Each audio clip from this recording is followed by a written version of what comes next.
Bom, seguimos a aula 32, continuando com alguns conceitos da linguagem JavaScript. Nós aprendemos na aula passada que para iniciarmos um comando JavaScript é necessário colocar entre o par de tags script/script, e aqui a gente está usando uma função nativa do JavaScript, que é a função alert, o alert, que você vai colocar aqui o alerta que você quer que dê na página para que você possa inspecionar o código, né? Geralmente isso não é mais... Na década de 90 e dos anos 2000, esse comando era bastante usado como profissional, né? Para você mostrar ao seu usuário alguma coisa. Hoje em dia ele está restrito mais aos programadores e à maneira como nós inspecionamos o nosso código, uma vez que JavaScript é uma linguagem interpretada. Bom, seguindo, nós vamos agora declarar uma variável, né? Essa variável é a variável nome. Ela não tem tipo, porque a linguagem JavaScript é uma linguagem fracamente tipada, né? Ou seja, ela não tem tipo definido. Então, a variável nome ela contém um valor momentâneo, sem tipo, né? Que nesse momento o valor momentâneo é o texto José da Silva. E em seguida eu dou um alert na variável nome. Então, vai aparecer isso na sua página. Salva e executa e deve aparecer isso na sua página. Certo? Então, a variável nome contém esse valor, que não necessariamente é um valor texto, certo? Prosseguindo, né? Agora a gente criou uma outra variável, né? Que é a variável idade. Essa variável idade, ela também está iniciada, né? Como essa variável nome tem um valor de início, ela é criada com esse valor, a variável idade é criada com esse valor, ó, 30 mais 12. E o interpretador JavaScript vai entender que isso são dois números, vai somá-los e vai exibi-los como 42. Então, a variável, mesmo não tendo um tipo, a linguagem JavaScript é esperta o suficiente para entender que tem que somar esses dois valores, porque são dois valores inteiros, e soma os dois valores e mostra a idade somada, né, com esses dois valores. Bom, agora nós vamos trabalhar com estruturas de seleção. A estrutura de seleção, lembrando lá de linguagem de programação 1, são estruturas do nosso código que pode acontecer se uma dada expressão for verdadeira ou não se uma dada expressão for falsa. Por exemplo, se isso aqui for verdadeiro, isso aqui é exibido. Se não for verdadeiro, isso aqui é exibido, né? Então, ou esse elemento da linha 12 vai ser exibido, ou o elemento da linha 14 vai ser exibido. Então, nós começamos com a variável idade, com o valor 15, e aí eu pergunto, se a idade for maior ou igual que 18, em JavaScript, escreva indivíduo maior de idade. Se não, escreva indivíduo menor de idade.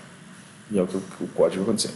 Como a idade é 15, e 15 maior ou igual a 18 é falso, né? Ele vai perguntar, 15 é maior ou igual que 18? Verdadeiro ou falso? Falso. Ele vem para cá. Ele vai escrever a palavra indivíduo menor de idade. Bem? Prosseguimos. Uma outra estrutura de seleção, além do if e o else, né? Lembrando que eu posso ter dentro uma estrutura if, else, e dentro ifs e elses alinhados, eu tenho a estrutura switch, né? A estrutura switch é uma estrutura parecida com if e else, mas ela tem lá switch, o nome da variável, e aí se for case 1, ele vai escrever isso. Se for 2, case 2, eu escrevo isso. Se for 3, case 3, eu escrevo isso. E se não for nenhum, nem 2, nem 3, ou seja, a opção default, ou default, como você quiser falar, eu vou escrever isso aqui. Tudo bem? Lembrando, para cada case eu tenho que ter uma palavra exit. Para cada case eu tenho que ter uma palavra exit. Para cada case eu tenho que ter um exit. Porque se eu não tiver esse exit aqui, ele vai escrever todos esses três comandos, tá? Ele não aborta, ele não sai. O exit faz com que ele vá para cá, para o final da minha chave, né? Do fecha-chave, né? O exit justamente faz. Se eu entrar aqui, exit, saiu daqui e venho para cá. Se não, eu entrei aqui, exit e venho para cá. Se não, eu entro aqui e exit e venho para cá. Se eu não entrei nem no 1, nem no 2, nem no 3, eu vou usar a opção default e aí eu sou obrigado a sair. Então, o default, ele não tem exit. Certo? Então, preste atenção, isso é muito importante, que é a estrutura switch, switch, que também vale em Java, né? É a mesma coisa do Java, tá? Java também tem exit em cada uma das suas estruturas de case, ok?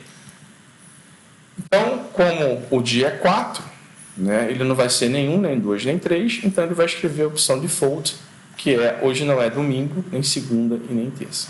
Tá bom? Vamos agora às estruturas de repetição.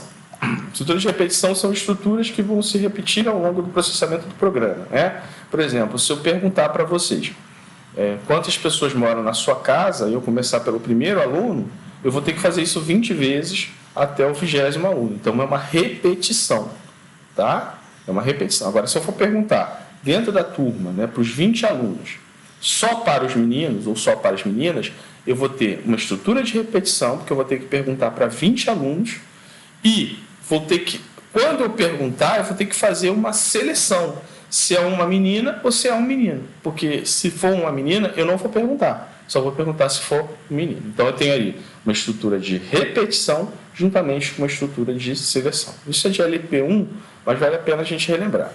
Então, ó, eu tenho aqui uma variável que eu chamei de contador, que ela está iniciada com 0. Enquanto o contador for menor do que 5, enquanto o contador for menor ou igual a 5, eu vou escrever o valor do contador e vou escrever o contador. Aqui, pessoal, é uma maneira de eu juntar, né, de eu aglutinar um texto com uma variável em JavaScript, através do sinal de mais, né? Lá no Visual G era através de uma vírgula. Então, aqui é através de um sinal de mais, como no Java, tá? Aqui o /n indica que é para pular uma linha, né?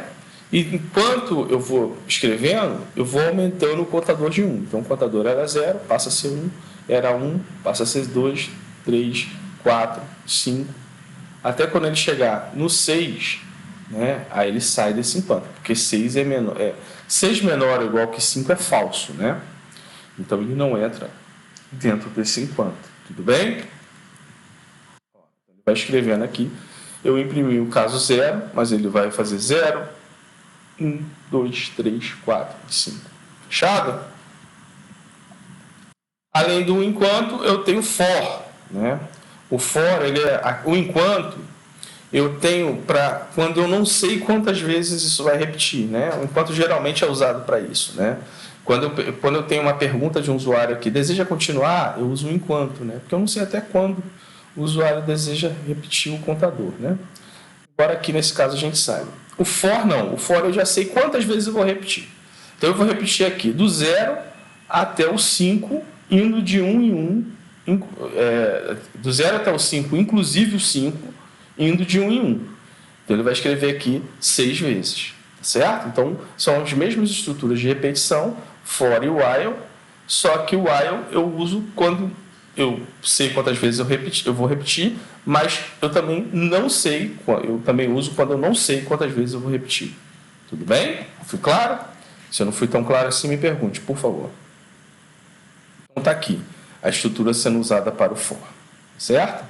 Para fechar nossa aula de hoje, a aula 32, a gente vai mostrar duas funções importantes. A primeira você já sabe que a gente já está usando desde a aula passada, que é a função alert. E a segunda é a função prompt, que é a esposa do alert. Brincadeira.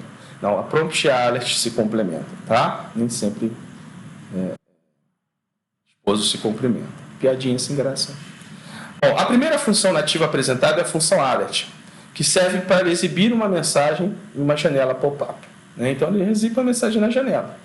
Essa função apenas recebe um parâmetro, que é o texto a ser exibido. Tá? Em seguida, nós temos a função prompt, que também abre uma janela de pop-up, mas com uma caixa de texto para coletar informações do usuário. Então, é uma caixinha de texto onde o usuário bota informações. A gente não usa mais isso não, tá? Essa é uma função em desuso. Mas, todavia, porém, entretanto, quando a gente estiver com algum problema no nosso código, possa ser necessário o uso da função prompt. O retorno dessa função prompt é o texto que foi digitado pelo usuário. Uma função prompt é uma função que retorna o texto que o usuário digitou na caixinha. Então, lá, tem a variável nome. Lembrando, aqui a variável nome ela não está iniciada, tá? Nem sempre você precisa iniciar uma variável em JavaScript, tá? Aqui é a variável nome. Nome recebe prompt qual é o seu nome? E aí ela fica esperando você digitar o nome. Você coloca o seu nome, ele vai lá e escreve o alert, olá, fulano de tal. Então, a função prompt é uma função que é uma caixa de texto que serve para você digitar seu nome. Volto a ressaltar para encerrar a aula de hoje. As duas funções estão em desuso, mas elas são usadas porque a linguagem JavaScript é uma linguagem interpretada e às vezes é muito difícil pegar erros em programas. A gente usa isso para debugar, para coletar erros, para verificar erros no nosso código-fonte. Pessoal, muito obrigado pela atenção. Forte abraço e até a próxima.